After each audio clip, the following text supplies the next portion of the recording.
Welcome to the Tommy Sandhu podcast. I'm here with Nikhil Arora, as always, from GoDaddy. He is the MD and VP International. Nikhil, good chat today we've just had with the amazing Dipna Anand, who is a chef. An interesting story, don't you think? An interesting kind of journey for her, but not one which a lot of our listeners will not be able to identify with. We can relate with this because of the family connection. Yeah, certainly. It has the connection to the roots for, her father, her grandfather, her passion for food, and then, taking it to the next level by doing multiple things, not only just, the cooking and the restaurant part of things, but also writing books and running an academy. So, all in all, many facets of a very strong woman entrepreneur. Oh, yeah, brilliant. Look, a true inspiration, Dipna Anand is. And if you are someone who is running your own business, if you're working with family, if your workload has suddenly just doubled, quadrupled, or you're being stretched, then this is a great podcast to listen to. Lots of great advice and stories, not only from Dipna, but also from Nikhil as well. Enjoy. This is the Tommy Sandhu podcast with Dipna Anand. Welcome, Dipna Anand, to the Tommy Sandhu podcast with GoDaddy, with my man Nikhil. How are you, Dips? You all right? I am very good. Are you though? Are you good? Are you exhausted? Because all I know about you right now, young lady, is that you are busier than a tall player's wrist. I don't know. I was trying to find something very busy, like something that is moving around a lot. But you are things. What are you up to right now? Because yes, we know you're a chef. Everyone will know that. But what's going on for you right now? Well, there's loads going on, and you are right. I am super busy, but I absolutely enjoy being busy and take full advantage because the kind of lockdowns taught me that you don't not want to be busy. So at the moment, it is great. There is I've got my hands in quite a few pies. Of course, the restaurant in Sandhu is running really, really well. We have a banqueting suite. I run a cookery course or a cookery school, which runs cookery courses from the Sandhu restaurant as well. I do the TV stuff, which keeps me busy as well. I have 2 books. I'm trying to write a third. Just open a restaurant at Somerset House. Right, which is what I mean, that's incredible, right? But I'll come on to that in a second. But the restaurant at Somerset House, this is like am I right? It's like a pop-up kind of thing? Because Somerset House No, is it's not. Right. It's permanent as of now. My one in Chelsea that I had, Dippin' Brilliant, that was a pop-up restaurant. So we had like a 3-year pop-up there. And this one, is permanent. It's a collaboration with restaurant associates who are part of Compass.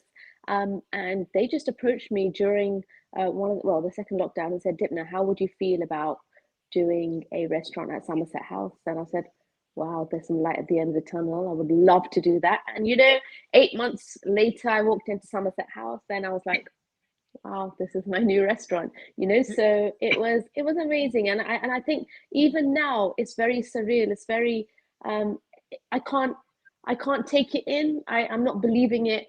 Even when I go there, I look around and I was like, wow, this is overlooking the River Thames.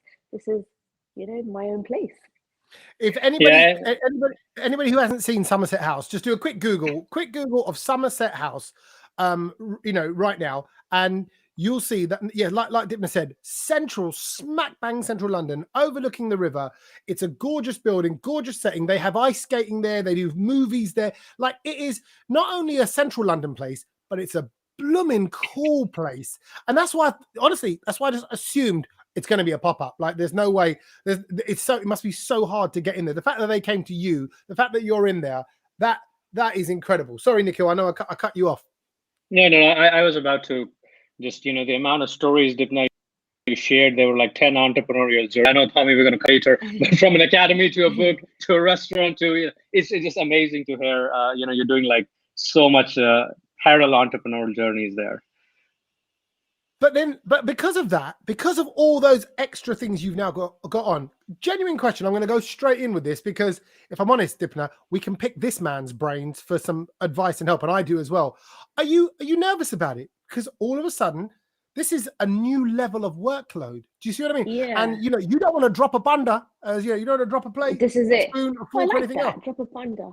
Yeah, drop a thunder. If that's more like a street hip hop sense. Yo, man, I've been dropping thunder, man. I mean, no, I might use that in my videos now. Right, go for it. Right, guys, it's time to drop a thunder. Boom. Okay. No, but you because of all the things going on. I mean, it takes a certain skill set, a certain training, a certain background to be ready for that next level. Because I just want you to smash it. So, are you nervous about it? Are you apprehensive about it? I think every risk you take, there is that bit of nervousness, but I also think nervousness is good because it makes you want to perform better, especially on the TV side of things, and the media side of things. But of course, this Somerset House thing, more than nervous, I felt the pressure because I was doing other things. I didn't want to not concentrate on my Southall restaurant, not concentrate on my cookery school, not, take my concentration off my social media. I had to do everything together. And at that time, we had a very important inspection coming up. So that was on the back of my mind, on the front of my mind, really, if I'm honest. And I just think it was challenging to do everything at once. But I've been like that from a very long time, in that I like to multitask and I love a challenge. But I'm not going to sit here and lie and say it was easy, because it wasn't, and it did take it out of me. I mean, I used to come home some nights and lie in my bed and just feel, wow, there's a lot going on. And at times, I would say to myself, I'm a one-man band. I can't do this. I can't do this anymore. But I'm quite a headstrong person. I have a great family behind me and a great team. And even though I keep saying I'm a one-man band, if you like, but I do have a great team behind me. But I think what I mean by that is I like to do everything myself.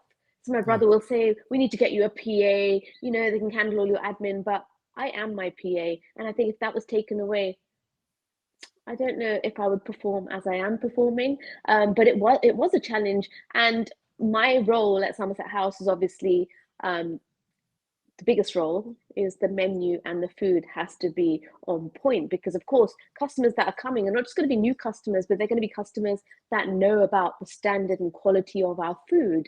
So I had to ensure that Somerset House and Brilliant Standard matched, because I don't want a customer coming to Somerset House and then dropping a bunda saying, hey, your food in Southall is different to Somerset House. But thankfully we opened with a bang, and it has, touch wood, been so busy in that it's hard to get a reservation at Somerset House. So I would walk in Somerset House and be like, wow, this is really busy, and then be stopped by everyone. And it's such a nice feeling. And I think when you get that kind of response, the hard work and all your efforts have paid off. And I look back and I think, wow, that was a hard time, but it was so well worth it. And I think that's what keeps me motivated and inspired to keep on doing more and more. I mean, like you said, everywhere I go, I keep hearing them say, Dipna, you're smashing it. Dipna, you're smashing it. But I'm just thankful that I've got great people around me to be able to smash it. Yeah, but the team is everything. Nikhil, on that note, there'll be a lot of people, that, because I suppose we speak a lot about trying to make it, starting your dream. But once your dream started, and Dipna's dream is well and truly started, he's been involved in the business for a long time. And like I say, the family are involved in chefing and restaurants and cooking as well. But now that things go up to another level, what advice is there to kind of manage the many different ways you can be pulled? Because you could have easily said, now, it's probably just as important now for Dipna to be saying no to stuff than it is to be saying yes to stuff. Yeah. First of all, I think, just what Dipna said, right? One of the things, a very important trait of a successful entrepreneur is they stay closest to the lowest denominator of the business. And she mentioned about having a PA or a EA, depending on which country you define that. And she hasn't done it, right? So I think where most of people lose sight, entrepreneurs lose sight, is that they just step away from the lowest denominator of the business, which is basically your business, right? Meaning, how do you stay closest to the minor details? Because everybody forgets the minor details and go to major details. So I just wanted to call that out. She's doing it, as a perfect example, but many entrepreneurs, just forget about that. And I think that's what differentiates between success and failure. But in terms of like your specific question of that, once you started something, how do you sustain something, right? I think, I just go back to the simple thing, right? I mean, you got to be falling in love with the problem you're solving with your customers, and that's food in our case, right? And it's a menu, and everything can go wrong. It's fine, but if that goes wrong, everything goes wrong. And I think you can delegate everything else except that, and I think that's what probably is the differentiator I've seen. Because the minute you start delegating, it's such a high touch business, right? I mean, this is, people come for that, that the food, the touch, the smell, the experience. And the minute that goes away, there's nothing. Otherwise, it's an infrastructure, right? It's infrastructure with tables and and anything, nothing else, right? And so I think the best thing is just not letting that ever go away, right? Because that is what it is. That's your DNA of your business. But okay, I'm going to be devil's advocate here slightly and go, Dipna, no, you are a control freak. You have a problem letting go. You have a problem, because you said there's only so much space for things to take up the forefront of your mind. And I tell you why I'm saying that, if I'm really honest. I'm not being mean. I have many things that I'm doing, many different things that I'm doing, from property to podcasting to other bits and bots as well. And you just can't be across everything. I checked my email just before, and I wish I hadn't done. And one of the properties I've got, there was a leak, and the woman saying she wants the whole ceiling replaced. And I've just read that now, and I'm like, I can't. And I had to kind of just push it aside in my mind, because I can't deal with it now, because I'm talking to Dipna about restaurants and food and things like that. So and same way for you, there's got to come a point where surely you've got to let go, or at least rely more so on your team. Everyone is saying, I meet so many people and everyone is saying, Dipna, pass your workload on. And I think I get this from my dad, because my dad is a very hands-on person. He likes to do everything himself. We'll be at the restaurant, it'll be really busy and there'll be enough stuff, but dad is still clearing the tables, and dad is still helping in the pot wash area, and dad is still doing everything. So, I think I get this from my dad, just because I've been so used to, from a child to now. Oh, we've just lost your sound for a minute there. I can't hear you for a second. Oh, and we've lost you. Let's see if something comes back. There you go. You're back in vision. Am I back in vision? Yeah, and we can hear you now as well. Yes, you were saying your dad does everything, and you get it from him. Yeah, my dad is a very hands-on person. So he's so used to doing everything. I think I follow in his footsteps, and that is never going to go away from me. But I do think now is the time that I may need help on small things. So, there will be an important email that I may have missed, or there may have been a big opportunity that I may have missed. So on that front, I do think I need a little bit of help. Yeah, there you go. Very good. Look, I knew I'd crack. I knew she'd crack. But Tommy, I think that the difference is, and I think it's a very important comment she's made, what you delegate and what you don't delegate, right? Email is delegatable. Hiring people is not, right? Because anybody you hire, you still want to be personally involved, because they're representing you and your brand, right? Same thing with food, right? Or you're cooking. So I think that the key to make a marker is what you want to delegate and what you don't. That really makes or breaks your business. Yeah, definitely. I agree with that. Yeah, that's great. That's great. Yeah, what you delegate. Basically, don't delegate the important stuff. Delegate all the stuff you just don't want to do. Keep all the fun and important stuff to yourself. And talk about the fun stuff. Do you enjoy this kind of Christmas and New Year is so about the food, and everyone's talking food and what they're making. I was living on Pinterest the whole time, looking up different recipes of things. I love cooking. We've had our little online cook-offs together in the past. Yeah, we've had our cook-off. That was so fun. And I enjoy your style, and I think you are, because of your dad and because of that family environment. There's a sense of fun to you cooking as well. You can see that in you. You're enjoying every little moment of it. But did you enjoy Christmas and New Year, or is it like, oh, here we go, I've got a million plates to serve? I look forward to Christmas. I always love it. Not only because of, there's lots of group bookings at the restaurant. I get to meet so many people. I get to do special menus, but also because it's a chance for me to cook for, my family. And at that time, they're like, oh, can we help? But no, that's my time. That's my way of serving them. So I did the full on, you know, Christmas lunch, and then my famous Mandarin cheesecake to end. Everyone always asked me, oh my goodness, like, Dipna, is your Christmas like lunch got an Indian twist to it? But it hasn't. Mine is proper, like a proper, you know, Christmas lunch. Yeah. What did you do this year? Did you do the turkey? Did you do the? Yeah, I did the turkey. Oh, I'm not gonna lie, there was a bit of masala in the turkey. All right, okay. Okay. And then I did. You know. And then I Can't did my resist it. masala. No, not masala. I did my cheesy mash. My famous cheesy mash. I did everything. I did roast potatoes my way, the carrots and the gravy. I even did Yorkshire puddings. And then, like I said, my Mandarin cheesecake is standard on Christmas. I have to make that. But it's just a time that I really enjoy, not just obviously the cooking, but you know, everything with the family. And I have 2 nephews and a little niece now who all came over to my house, and it was, yeah, really, really fun. So I look forward to that. So this it's all good things. And by the way, just on that note, because we sort of briefly touched on it, and I'm going to touch on this before we move on to you as and what else is going on for you right now. Lockdown. I feel like lockdown sent people one of 2 ways. Don't you feel like lockdown was your springboard in a way? You really made the most of it. It was a blessing for me. Lockdown was, I keep saying, you know, my biggest blessing, because, you know, from my following on social media to my TV appearances, just to everything kind of spiraled out of control. And to be honest, in a good way. In a good way. Yeah, in a good way. Yeah, but to be honest, I'm a person who's so used to being busy, living life in the fast lane. Then all of a sudden there was a lockdown, and like the rest of the world, no one was allowed to go out. And now that is probably the most difficult thing for me. I'm so used to doing different things every single day.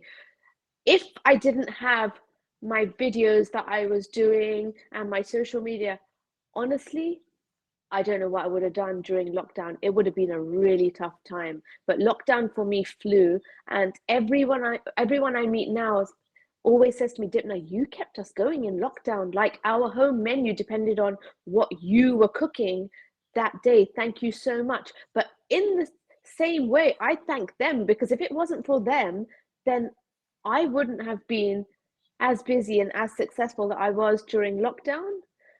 So lockdown was a true big blessing. I mean, I sold so many of my books during lockdown, so many of my masala dabbas.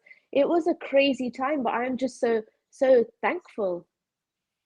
Yeah, and Tommy, I must mention, Dipna, I think you also have a website. I know, being GoDaddy, I can't not talk about a website. So do you know I'm having issues with it at the moment. How you said that like you know about it. He knows everything. Yes. No, I did some background. Yes. We have some good ideas and plans there. But you see, that's about that. I mean, the people that did well throughout lockdown, there are a few, and there's other people that have done really well. And even when you look at your PTs and your Joe Wickses and all that, who really, I think it's about adaptability, isn't it, Nikhil? And I think lockdown, whatever it might be, it might even just be a tough time in your business. It might be, again, like I said, I do bits of property and bits of building. So building costs right now, in supplies and timber is through the roof right now. But it's about adapting to whatever circumstances. And Dipna's shown that she adapted, Nikhil. Yeah. I mean, I think, it's like either you get thrown off by the circumstances, which come, or you embrace and go with it, right? And I think it's just reinventing the business model. I think that's exactly what she did, right? Because from a high touch business where people coming into restaurant, now everything is coming to people's home, engaging people home. And the hardest thing actually, in this business is how to keep people engaged, right? Because it's really, the old method was that you are touching and feeling them when they're coming and eating the food and getting that service. Now it's all gone. It's on a screen. And I think some of the classes she's talking about, right? I mean, I think it's really stimulating that engagement. And I think it's really you got to unlearn what you had before, right? And that's the hardest thing, right? And I definitely think there is 2 ways of looking at this, and this is what I've learned. you can either, you know, tackle this kind of head on and make yourself busy, or you can sit there and go, you know, why is this happening? When's this going to end? You know, so it's how you look at things. And I mean, to be honest with you, I'm just coming off now in the next day or so of my isolation. I've actually been unwell with COVID. Well, I say unwell, but I've had no symptoms at all. So I've just been kind of locked in the house.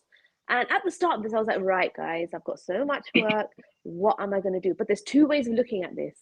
You know, how are you going to manage your time? How are you going to tackle it? And you utilized your time the best way. I cleared all my cupboards.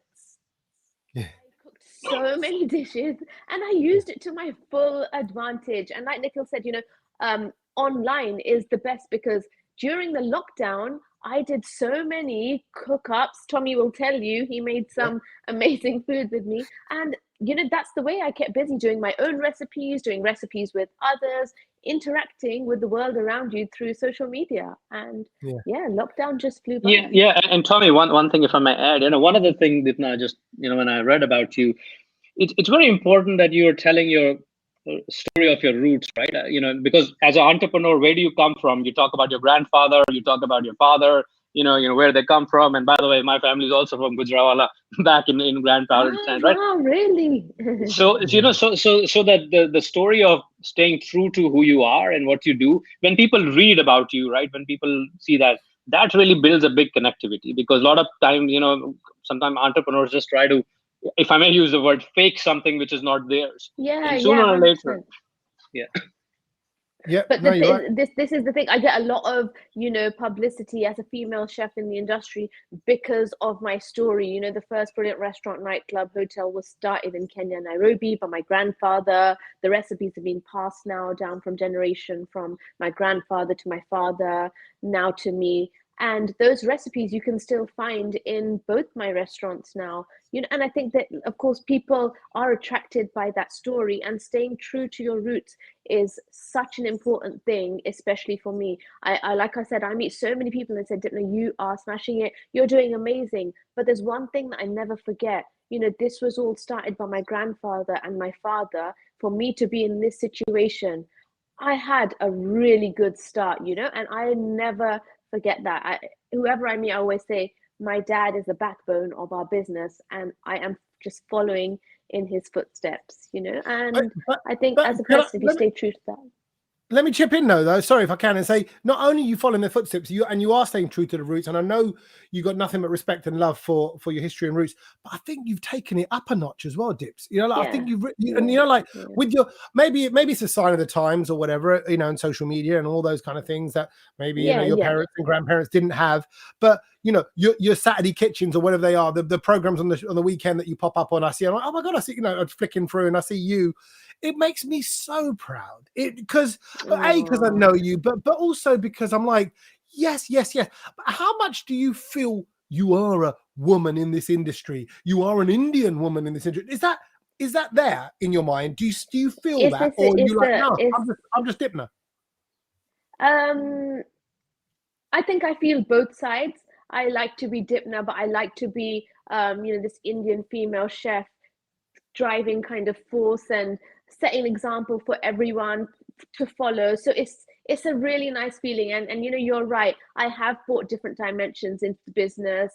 You know, my dad always says, I just wish I'd listened to Dipna and Shanks before and taken the restaurant to another level. But of course, when the time was right, we did it. Shanks is my brother, so the restaurant at the moment is run by me, my dad, and my brother Shanks. So yeah, you're right. I do feel that I am Dipna, but I'm also this person that everyone is looking upon to follow. And Tommy, honestly, it's such a nice feeling.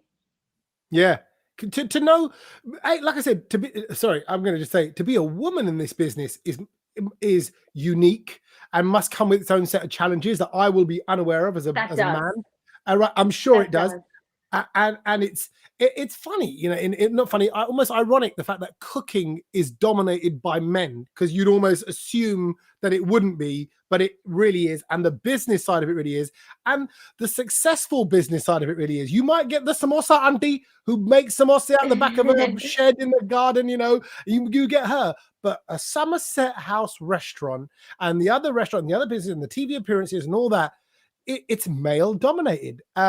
What how have you dealt with that? What obstacles have you faced, or that you've kind of gone, you know, you've had to either bite your lip, you know, or overcome stuff? You must have faced challenges there.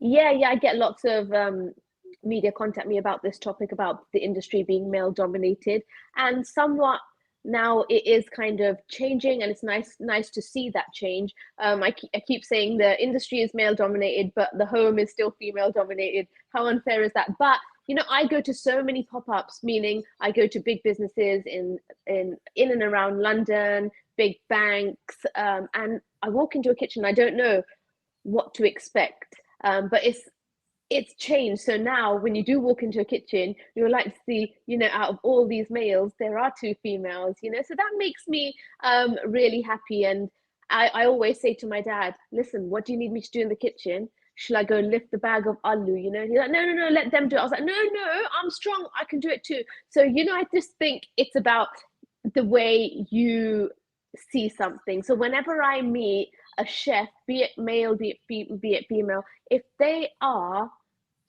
inspired and if they love cooking, if they have a passion for the cuisine, then I always say that's the industry for you. You know if it's right for you. But for a woman, it is a tough industry to kind of be in. I know, it's like if you'd asked me this, let's say as I was growing up, let's say 20 years ago, someone in my family had asked me, Dipna, what do you want to do later on in life? And I'd said a chef.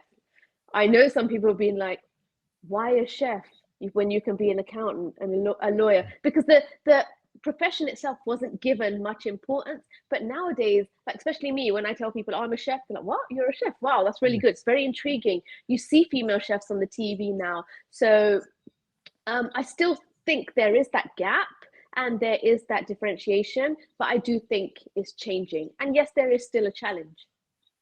Yeah, and I think Tommy, this also, you know, being a woman entrepreneur, I think you also almost, I feel, if I may say, you know, a responsibility now to actually, you know, even further bring your story more and more, because, you know, the inspiration you can give to so many women out there, right? I mean, it's just you can't even imagine. Not only in just UK, right? I mean, as Tommy know, I you know, cover Asia region as well, and you know, there are so many women who look up to stories like yourself, and just reading about that inspires them to take their journey and be bold. Yeah. And I wonder whether, I love that. Yeah, I wonder, do you need to, how does it, do you need to be a bit more blokey, or can you still be a woman in this bit? And I don't even know what that really means. As I'm saying, I'm thinking, what are the characteristics of a man versus a woman in business or in the working world? But sometimes, okay, here's what I feel. I feel sometimes in order to balance the gender balance out, I see women acting like men, and not the good side of men. The aggressive side, the moody side, the feisty side, or the kind of pushy, egotistical side. And they think, yeah, well, this is what being a dominant person in a business field or in a kitchen is, and this is how those chefs behave. So I'm going to be like that. Or can you still be you? Can you bring what I think? Okay, so I've got 2 sisters. I don't have brothers. I've grown up in a very girly house. My sisters reason with me. We talk about feelings. We always have done from a very young age. My relationship with women is based on that, based on talking. It's why I do this podcast, because I love to talk, right? So, and I think that is my feminine quality. If I'm going to stereotype it like that, that's my girly side. I've never been in a fight in my life. I've never punched anyone. I've just never done that. So I'm saying, so I'm a girly guy. I'm wondering whether you have to be a blokey girl to make it in this world. I think that's the question. I don't think you have to be a blokey girl, but what I do think you need to be, and what you need to have 100%, is confidence in a kitchen. It is so important. So whether you're a girl, whether you're a guy, you need to be confident about, you know, the task you're doing, confident about the food you're serving, confidence about delegating your duties, and knowing what you want done. So if that is a bit being being a bit blokey, then yeah, okay. I tell you what, I'd say there. Not at all. Like, sorry. Go ahead, Tommy. No, I just wonder, because I think blokes have an empty confidence sometimes. They're like, yeah, I can do that. You know, like I can do it all, and they come across like they got it. Well, I was going to ask you, where do you get your confidence from then? Because some people get their confidence from, say, preparation, from practice, or whether you can like, no, I have to just remind myself, I'm Dipna. I've been cooking for a long time. I come from a family of cooks. Like, that, or is that confidence just there? Is it a conscious thing, or do you where do you dig it? Where do you dig in to pull it out from? I definitely think you have confidence, but your confidence becomes stronger as you grow in this industry. So, you know, like I said, I was very fortunate to see my dad from a young age delegate that kitchen. He knows what he wants, you know, right, we need this done now, we need this, why isn't this being done, you know? So I think in that aspect, I was lucky because I saw him delegate and I saw him take control, and I wanted to be like that. So when I did, I mean, to be honest, and I'm going to be really honest, when I did do my first kind of TV appearances, I wouldn't say I wasn't confident, but I was really nervous. And I think nerves and confidence work hand in hand, because you do need some nerves, because that is what is going to strengthen your confidence, if that makes sense. So definitely something that I don't think, you know, you're born with so much confidence, but I think as you grow in the industry, you get more and more confident. Suddenly in lockdown, when everyone was taking to my recipes, everyone was like, wow, these are amazing, don't know what you're cooking today, we need more of this. And I was getting contacted by a lot of press. That does build your confidence, and that does inspire and motivate you to want to do more. I released my book. That made me a stronger person. That made me want to do another book. So you see how in my books, how confidence works in stages. So success. Yeah, and Tommy, and I'll tell you an observation which is just right. Her confidence, if I may, Dipna Kamara, you said you knew 20 years ago what you wanted to do. That's belief, and confidence starts from belief, right? Because once you have a belief in what you want to do, you can build everything around it. But if you don't have a belief, you can't get no amount of confidence, right? So that's the perfect and example. Passion. Okay, so to anybody watching right now, Nikhil, I'm going to put this to you, if I may. You know, okay, so people say to me, "Oh, you know, when you go on a stand-up stage, you come across so confident." But trust me, the fear, the worst nightmares go through your mind just before you go out. You know, but then something clicks, and I wonder whether it might probably be the same when you're in front of a stove or a pot or a chopping board or whatever it is, Dipna, that you suddenly go, all right, here we go. You know, all these things have to go right. And it's a recipe of things for me as well, like the this, the that, the way I'm building up a story or whatever, or the layers in which I got to start on this and move to that. And I'm out there for 20, 30 minutes. So my nerves come from, all I need is for all these things to go well. They have gone well in the past, so I know I can do them, but you still get those butterflies. What to anybody listening right now who's about to go into a sales pitch, who's about to go on stage, who's about to do a presentation, or you know, or anything, if they're nervous, where can they pull that confidence from? Let's go with Nikhil. Sorry, what should one do? Because people say confidence is key. Even a footballer, they go, oh, you know, they want that player to play with confidence. They want him to strike the ball with confidence. But if you're just not feeling it, if those butterflies are too much, then it's bloody hard. I think, you know, I think there are just a couple of basic things, right? And one is practice. There is no substitute, right? I mean, if you're going to do a talk, you know, spend the number of hours you need to do, you know, preparing it, because, sometimes people say, oh yeah, I'm going to just pull it off because I'm natural at it and all that stuff, right? And that's where you start getting blinders, right? You know, you look at the best speakers in the world, the best, you know, presenters in the world, right? Ask them how many hours of practice do they put in, right? And practice could be different ways for different people. So putting in the hours, which is really in the background, is number one. And then second is also, you know, prepare that some plan will go wrong. You're going to go up, you're going to show in front of the stage, and, you know, something may not work. Your mic may be not, you know, audible as much as you want to. Your presentation may not be working, you know. So it's just about being okay with the uncertainty there, right? And I think there is no practice you can do, but in your mind, yeah, hey, things just went south. Now you go to plan C, plan D, plan E, right? And especially us being from Indian backgrounds, there's never a plan A. There's plan A, B, C, D, E. And if you think through that, I think things. Then you start getting comfortable with uncertainty. Yeah. How have you dealt with things going wrong, Dipna? So one thing I believe in is being you. Now, there's times when I've been in front of a camera and sometimes I felt, oh, I need to put this on. But actually, I just need to be me for that interview or for that TV appearance to go right.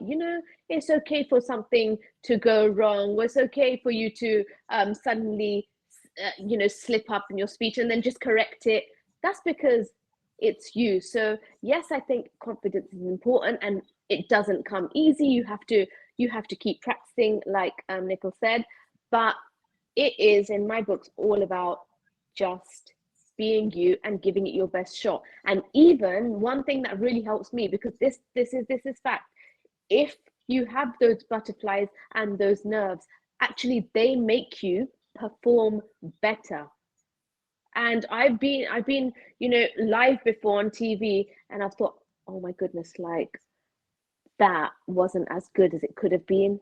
That's going to show up on the screen. But you know what? When I watch over, it comes out even better than I thought. So It's just about bringing in that confidence and just about being you. Things are allowed to go wrong. There's always going to be a next time. Yeah. And I think now's your time to be you, because the you that you are, Dipna, is working so blooming well across not only practically what you're doing in the cooking and the food that you're serving up, but also then beyond that, the personality, the celebrity status, the popping up on shows, the kind of what does she bring, what does she offer? And I know that's how TV land works, and they're going to love it. Oh my God, brown woman cooking. Yes, please. Tommy, I get so much attention. Honestly, I'm like, I just, not just, but now I know how to use the tube. I go from Southall to Somerset House. I go from Southall to Strand in the tube. And honestly, so many people stop me, not just obviously in Somerset House, but on the tube when I'm shopping. And it's so nice because they that they appreciate what you do. They love what you do and they're following your recipes. And it's such a nice feeling. And I think that is part of, again, coming back to this whole confidence thing, that is part of being confident. That is part of making the person who they are, and also staying humble to your, to yourself.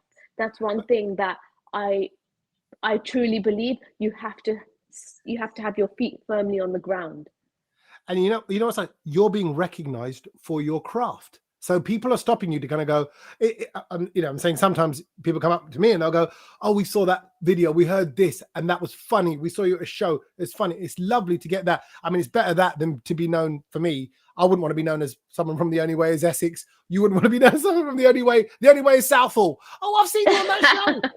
No, you don't want, you want to be, you're known for that dish that you made. I've sat there, messing around on social media, and then I've suddenly come across your thing. I was like, oh, she's making keema. Oh, let's have a little watch, And then before 10 minutes later, I've watched the whole video. I've even watched the camera lens steam up a little bit. Go, oh, the steam from the bottom. Love it. It's exciting. You know who loves this, Tommy? You know who loves this? My dad, because he gets so much attention now because obviously of my social media and my videos. Everyone will come up to us and say, oh, we love your stories on social media. You and your dad need a show. And then they won't say, Dipna, can we have a picture with you? They'll say, can we have a picture with you and your dad? And my dad is absolutely loving things at the moment because he's like, wow, they want pictures with me. They've seen me on, social media. That's great. So it's a really nice feeling. Yeah. So what's the plan then? What's the plan for the year ahead? Where do we go from here, Dips? Right. So my cookery school starts now, end of January, my first course. So that's something to look forward to. I'm back on with James Martin on 22nd of Jan on ITV. So that's going to be big. I've done a bit of a taster tape. So So potentially could be doing some more TV, but I won't say too much about that. I'll be between Southall and the Strand, so brilliant Southall and Somerset, Dipna Somerset House. I'm doing lots and lots of stuff with the Compass Group. We've just signed a few more new football stadiums and venues. I mean, some of the venues you already know. We work with Twickenham Rugby Stadium, Harlequins is another, Aston Villa, Edgbaston, Oval, and the list goes on, Wembley, SSE. So yeah, there's lots and lots to look forward to, and I am ready. And of course, bringing everyone lots and lots of new and exciting content on social media too. Good on you. So, Nikhil, everyone at this point of the year will be kind of, and I am as well, kind of going, right, particularly today. Today's the 4th of January. So we're kind of getting ready for the year ahead. People will have the plan they want to do. Dipna kind of touched lightly on, that taste to take, getting those things out there. So still looking to grow. Final bit of advice for those who want to make this the year, who want to be at Christmas 2022 kind of going, yes, it worked. What would you say? It's very right. If you have a dream, I think bring the dream alive, right? Which is, I'm going to be self-centered on GoDaddy, but how do you bring your dream alive, right? Name it. When you name it and you bring it online, you feel it real, right? So the first step is taking that journey to really realize it. So you can feel it, touch it, and then it's all about putting in your cycles, right? Because I think inaction is the biggest problem. Like 90% of us think about ideas and then we sleep with it and nothing happens, right? So I think if you take the first step, second, third, fourth step happens, right? So it's so that's the power of internet today, right? Just naming something, right? Like Dipna Somerset .co.uk. I mean, once it's named, you then start doing zillion things with it, right? And Dipna, I think we should anyway do some interesting stuff with your websites and some video content. So get this interesting and very powerful story out there. So that's really, Tommy, 2 cents, right? And make it alive, name it, and go with it. Name it, go with it, start doing it, take a step towards it. Dipna, you're not only taking steps, you're taking staircases. So you keep doing that, right? Just keep flying. I'm proud of you, the family. I know the connection. I know the love is there. The love for food is there. The love for looking after people and the people that come into your place. You've thought it through. It's not just about, what goes into the tills. It's really about what goes onto the plate first. And that's, you see that, and the fact that you wouldn't have done everything you did during lockdown if it wasn't all about the cooking. So just keep going, girl. That's all it is. That's all I wanted to say. Proud of you, and I'm glad you're well. Come over to Somerset House. Well, you know what? I will. We'll finally venture out now as well. And we've been entertaining people. I cooked for 19 people on Christmas Day, didn't I? I have it all here in the background. So I did it all, and I did 3 meats. More than me. Wow. I know, it was a full-on affair. I started 2 days before. I did my own chimichurri dip. I did a tempura with a ponzu sauce. I didn't even know what a ponzu sauce was, but I made one, like a Japanesey sauce. So you know me. I love it. I love cooking. I love mixing things up. So you're not allowed to say such good food, Tommy, without inviting me. You've been talking about food, and now since Dipna is mentioned with Somerset, so maybe that's the place. Where's our invite, Chef Tommy? Well, when you're in London, we'll tell you, that's the deal. Me and Nikhil will come over to Somerset House together. Done.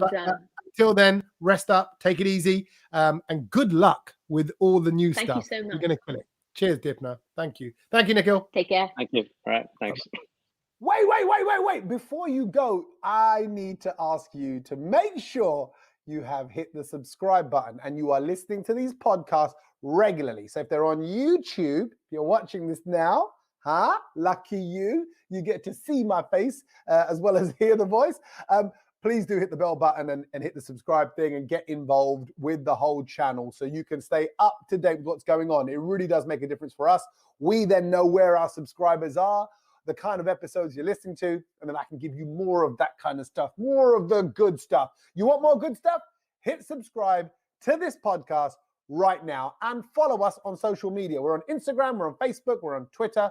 Just go find the Tommy Sandhu podcast and welcome it into your life.